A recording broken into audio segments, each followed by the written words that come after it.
Are you someone looking to try and strike your irons better? Maybe you're struggling with that thin, clean strike. Just picked it off there. That was a stinger in the cold. Or perhaps you're someone who's been struggling with ground strikes before the ball. This is the video for you if you want to get ball divot, nice strikes, simple drills that you can start to work on. So ultimately what we want to do with an iron, we want consistently to be striking the ground somewhere between 2 inches and 6 inches after the ball. So we're going to get that club head travelling down, strike the ball first, strike the ground second. That's called low point. So where does that club strike the ground? We want that to be after the ball. Sounds easy, but isn't as easy as it should be unless we do 2 things. So in order to strike the ground after the ball and get that consistency, ball divot, ball divot, ball divot, we've got to do 2 things. The change between setup and impact is quite dramatic. We want the hips closer to the target than where they started, and we want the hands more in front of the golf ball. And if we start fundamentally with that concept, that is really going to help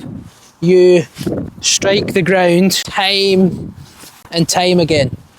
And that's even a good way to start practicing. Just start with more weight on the left, lean the handle forward, and watch where you strike the ground. If we put this tee down in front of the golf ball, we want to hit the ground to the left of that. Weight stays left, handle forward. Weight left, handle forward. So this video is going to be a step-by-step guide on how to improve that contact, how to get ball divot. So step 1, just start making some swings. Weight left, handle forward. Weight left, handle forward. Then just start to sort of chip a few. So we want to strike the ground this side of this tee.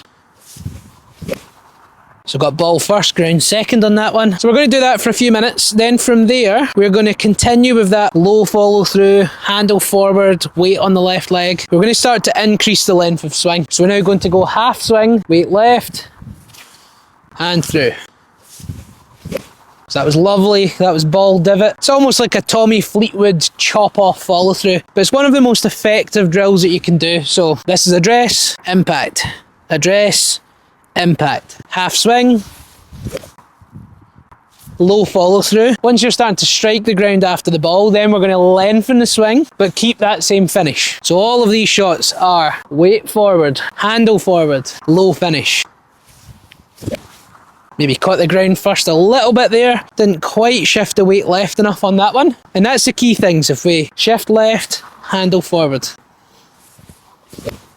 And as the steps go on, as the strikes are pretty good, you're going to work your way up to more of a full swing motion, keeping that same feel in the finish. I'm like a much worse, higher handicap version of Tommy Fleetwood. Weight forward, handle forward. We've got this right arm, this right elbow tucked into the rib cage. Low finish. And it's really good for low point. Excellent for low point. So do this drill. Do a lot of this. If you struggle with your iron ball striking, just solely focus on this. Get really, really good at shifting that weight forward. Get into that left leg. Lean the handle forward. If you find it goes to the right, you might need to close the face, but that's another video. But that's really going to help with that contact. Another thing you can do with the tee, you can place the tee just in front of the golf ball, and we want to try and strike that tee out of the ground. So we've got that set up, weight forward, handle forward, strike the tee. That is where we're going to hit the ground. Not before the ball, not at the ball, after the ball. All focus on the tee.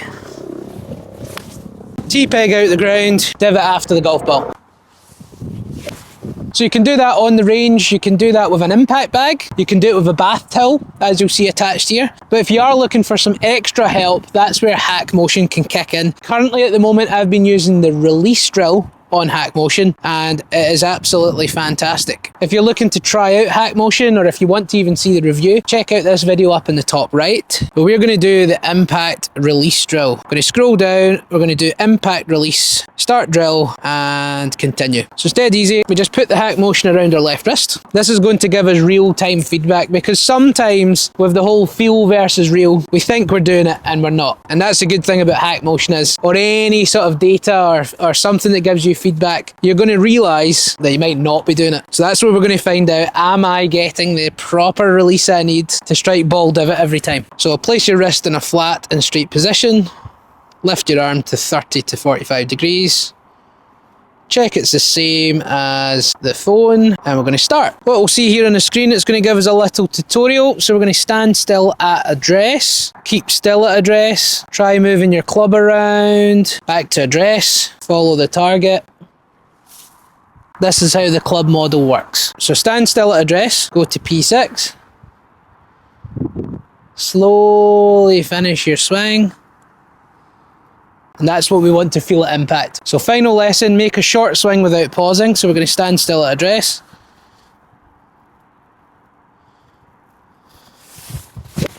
So that's registered the short swing. The good thing about this is it gives you that vibration. So if you're in the right position, you feel that vibrate, which is fantastic because sometimes we're not 100% sure where we need to be. So let's try that out again. Stand still at address. And then we're going to make a short swing. Shorten your backswing, so just a little bit long there. So similar to what we were doing, it's just added feedback. So if you want added feedback, that's where Hack Motion can kick in. Once we're finished, it's going to tell us what that left wrist is doing. If we find it is too extended, that's why we might lose some compression. So we want to have that left wrist nice and flat. So that's going to encourage that good strike, and then you can start to make longer swings from there. But this release drill is really good to feel this left wrist position. So that one was too extended. We need to have that flatter. Rep captured. Let's have a look at that one. That felt flatter in range. So the previous one, it was more like this, which is going to lose shaft lean and lose strike. The second one, the left wrist was flatter. So it gives you that real-time feedback of having those hands forward. A lot of the time we feel like we're doing it, and we're actually not. So this release drill's fantastic. Hack Motion's highly recommended. But again, you don't have to have it. But if you do want it, check out the description link below. There's also a discount code. So if you click the link, the discount code will be automatically applied, and I would highly recommend it. Hack Motion is fantastic to get the feeling of having that handle forward and getting that good strike. So give those things a try. The drills are fantastic. I would definitely recommend the tee in front of the golf ball. That is one of the best ones that you could possibly do. And if we can get the hang of that, and if we can start to get that weight forward, handle forward, remember, address, impact, address, impact, two completely different positions. But if we can get that impact position better, that ball striking is going to hugely improve. If you'd like any extra help, check out the description link below where you can get a free lesson with me via the Skillest app. You'll see that here on the screen. Follow the steps, send some swings. I would love to help you out more with your game. So give those things a try, improve that iron ball striking, and see you next time on the channel.